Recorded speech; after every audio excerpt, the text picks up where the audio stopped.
Assalamualaikum warahmatullahi wabarakatuh. Saya Arya Rahman dari kelas 12 TKJ 2. Pada video ini kita akan membahas materi barisan dan deret. Pertama kita akan belajar konsep dasar barisan aritmatika. Bagaimana caranya menentukan rumus UN barisan aritmatika. Dengan juga membahas 8 contoh soal mengenai barisan aritmatika. Oke, sekarang kita memulai dengan pengertian barisan bilangan. Barisan bilangan adalah himpunan bilangan yang diurutkan tapi tidak acak. Harus ada aturan, contohnya seperti di sini. Ada bilangan 3.5, 7, 9, 11, 12 dan seterusnya. Maka suku berikutnya adalah 13 ditambah 2, 15. Nah, contoh lain seperti ini. Ini juga barisan bilangan karena penyusunannya ini dengan aturan tertentu. Sudah jelas, 34 ke Z sampai 31. Dari 31 ke sampai 20 punya pola yang sama, yaitu dikurangi 3. 31 dikurangi 3 ini juga dikurangi berikutnya. Dengan mudah ini tinggal kita kurangi 3, maka angka berikutnya adalah 16. Jadi penyusunannya itu tidak secara acak, tapi harus ada aturannya. Kemudian contoh lain ini juga barisan bilangan polanya. Dikali 2, ini juga dikali 2 dan seterusnya. Ini juga sama barisan bilangan ini dibagi 3 atau juga dikali 1/3. Ini juga sama kali 1/3.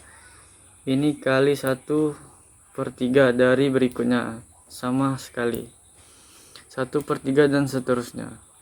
Untuk contoh ke 1 dan 2 ini disebut barisan aritmatika. Kemudian 3 contoh dan 4 ini disebut barisan geometri. Pada video pertama ini kita akan membahas barisan aritmatika. Atau barisan hitung adalah barisan bilangan dengan sifat selisih satu suku dengan suku sebelumnya, selalu sesama. Teman-teman perhatikan contoh berikut ini. Ada barisan bilangan 3.7, 9, 11, 13 dan seterusnya. Barisan disimbolkan dengan huruf U seperti ini. U1 berarah suku pertama, U2 suku kedua, dan seterusnya. Biar lebih jelas kita coba bahas soal berikut ini. Saya Vira Astika Putri dari kelas 12 TKJ 2. Contoh ke-1, rumus suku ke N barisan 1, 4, 7, 10 dan seterusnya adalah untuk mencari rumus UN yang diperlukan itu 2. Yang pertama suku pertama, yang kedua suku kedua. Beda barisannya yaitu harus dicari. Jadi diketahui suku pertama atau nilainya adalah 1 dan beda barisannya 4 dikurangi 1, B-nya sama dengan 3. UN itu sama dengan A ditambah N dikurangi 1 kali B. Nilai A dan B ini kita substitusi ke rumus yang kita miliki. A-nya diganti dengan 1 dan B-nya ganti dengan 3. Jadi kita peroleh 1 tambah N min 1 kali hanya B-nya ganti dengan 3. Berikutnya ini tinggal dikalikan aja. 1 ditambah N kali 3N negatif 1 kali 3 negatif 3. 1 dikurangi 3 itu negatif 3. Ini tetap jadi 3N dikurangi 2. Negatif 2 itu dari 1 dikurangi 3. Nah, ini adalah rumus UN nya 3N dikurangi 2. Oke, sekarang kita lanjut contoh kedua. Contoh kedua, suku ke-28 barisan aritmatika ini 17, 14, 11, 8 dan seterusnya adalah pada suku pertama itu A-nya 17, beda barisannya 14 dikurangi 17 negatif 3 dan kita akan mencari suku ke-28. Ini kita langsung substitusikan aja ke rumus UN. UN sama dengan A ditambah N dikurangi 1 kali B. Jadi kalau kita mau nyari U28, N-nya ganti aja dengan 28, 28 dikurangi 1, 27. Jadi U28 sama dengan A ditambah 27B. A-nya kita ganti dengan 17, B-nya kita ganti dengan negatif 3. Jadi U28 sama dengan 17 ditambah 27 dikali negatif 3. 27 kali negatif 3 itu negatif 81. 17 ditambah negatif 81 itu adalah negatif 64. Jadi jawabannya adalah A, 64. Oke, selanjutnya kita lanjut contoh ketiga. Contoh ketiga, diketahui barisan aritmatika sebagai berikut. Suku ke-20 barisan tersebut adalah, pada barisan ini suku pertamanya adalah 1 ditambah akar 2. Jadi diketahui A atau suku pertama adalah 1 ditambah akar 2. Nah, sekarang kita cari beda barisannya. Saya akan mengurangi yang paling gampang. U3 dikurangi U2, 5 min akar 2, kita kurangi dengan suku keduanya itu 3, jadi tinggal dikurangi 5 dikurang 3 sama dengan 2 min akar 2. Ini adalah beda barisannya, jadi B-nya adalah 2 min akar 2. Ditanyakan suku ke-20 U20. Ini langsung aja kita substitusi ke rumus U. Kan min 1 dikali B, maka jelas U20 itu A ditambah 19B. Kita ganti A-nya dengan 1 ditambah akar 2. Kemudian B-nya kita ganti dengan 2 min akar 2. Kita kalikan aja 19 dikali 2, 38. 19 kali min akar 2 min 19 akar 2. 1 ditambah 38 itu 39. Akar 2 dikurangi 19 akar 2 min 18 akar 2. Nah, ini adalah U20 atau suku ke-20. Jadi jawabannya A. Debbie Ariska Padilla, kelas 12 TKJ 2. Suatu barisan aritmetika memiliki U1 sama dengan negatif 25 dan U5 sama dengan negatif 5. Suku ke-13 barisan tersebut adalah, yang diketahui pada soal ini U1 sama dengan A, suku pertama nilainya adalah negatif 25. Kemudian suku kelima U5 sama dengan negatif 5, dan kita akan mencari suku ke-13. Kita akan mencari U13 ketika mencari nilai UN atau suku ke N. Wajib mencari nilai A dan B-nya. Jadi di sini harus mencari B-nya atau beda barisannya. UN sama dengan ditambah min 1 kali B. U5 itu sama dengan A ditambah 4B. U5-nya kita ganti dengan negatif 5. Dan A-nya ganti dengan negatif 5 tambah 25. Sama dengan 4B. Negatif 5 ditambah 25 itu 20. 20 sama dengan 4B. Maka banyak 20 dibagi 4 sama dengan 5. U13. U13 sama dengan A ditambah 12B. A-nya ganti dengan negatif 25. B ganti dengan nilai B yang sudah kita dapat yaitu 5. Jadi A-nya negatif 25, B-nya ganti dengan 5. 12 kali 5 sama dengan 60, negatif 25 ditambah 60 sama dengan positif 35. Jadi jawabannya adalah 35. Pada bilangan 8, 19, 30, 41, bilangan 327 suku ke penyelesaian. Diketahui A sama dengan 8, B sama dengan 11, UN 327. Ditanya N, dijawab UN A tambah buka kurung N kurang 1 tutup kurung B 327 8 tambah buka kurung N kurang 1 tutup kurung 11. 327 8 tambah 11N dikurang 11. 327 min 3 tambah 11N. 327 sama dengan 11N. N sama dengan 30N.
ganggu.